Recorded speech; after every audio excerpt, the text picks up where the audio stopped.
வைபவ் சூரியவன்சி இந்த அடிச்சிட்டாம்ல தன்னோட second international T20 50 கெத்தா 49 பால்ல 81 ரன்னு 50 போடல 31 பால்ல வந்து 50 ரன் அடிச்சாப்ல.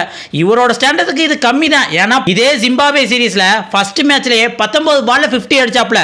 13 பால் 14 பால்ல 50 அடிக்கக்கூடியவர் தான். ஆனா இருந்தாலும் வந்து ஒரு பக்கம் சீனியர் பிளேயர்ஸே தடுமாறிக்கிட்டு இருக்கையில நம்ம வைபவ் சூரியவன்சி 15 வயசு பையன் அடி ஓடுன்னு வலுத்துட்டான். அதுவும் ஜிம்பாப்வே கூட இன்னைக்கு தேர்ட் T20 மேட்ச் ஏற்கனவே 2 மேட்ச் நம்ம வின் பண்ணி சீரிஸை வின் பண்ணிட்டோம்னு வச்சுக்கோங்க. ஆனா அதுக்காக அசால்ட் எல்லாம் முடியுமா? ஆரம்பத்துல இருந்தே அதிரடிங்கிற மாதிரி வந்து வைபவ் சூரியவன்சி அடிக்க ஆரம்பிச்சிட்டாப்ல.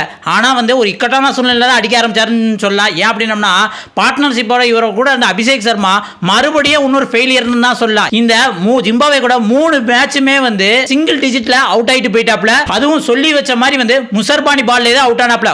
ஒரு ரன் அடுத்து 8 ரன் இப்போ 2 ரன்னோட அவுட் ஆயிட்டு போயிட்டாப்ல.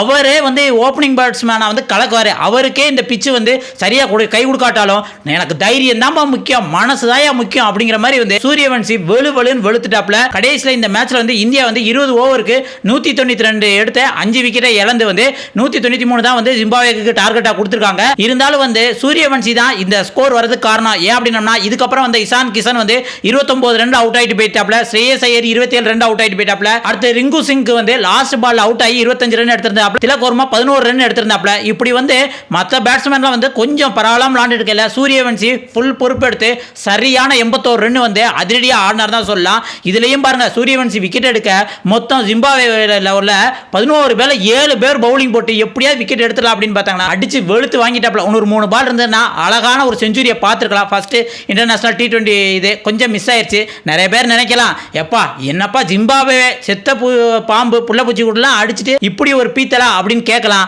ஆனா மற்ற சீனியர் பிளேயர்ஸை அங்க தடுமாறும் போது வந்து 15 வயசு பையன் இந்த அடி அடிக்கிறான்னா அவனுக்கு கண்டிப்பா ஒரு பாராட்டை தெரிவிக்கலாம். ஒருவேளை வந்து அவனும் சொற்ப ரன்ல அவுட் ஆயிட்டு போயிட்டான்னா 150 இந்தியா எடுத்துருக்கிறதுக்கான வாய்ப்பு இருக்கு. இதை பத்தி நீங்க என்ன நினைக்கிறீங்க? உங்களோட வாழ்த்துக்களையும் சூரியவன்சியோட 2 T20 இன்டர்நேஷனல் 50க்கு ஒரு வாழ்த்துக்களை சொல்லுங்க. அடுத்த ஒரு வீடியோல சந்திக்கலாம்.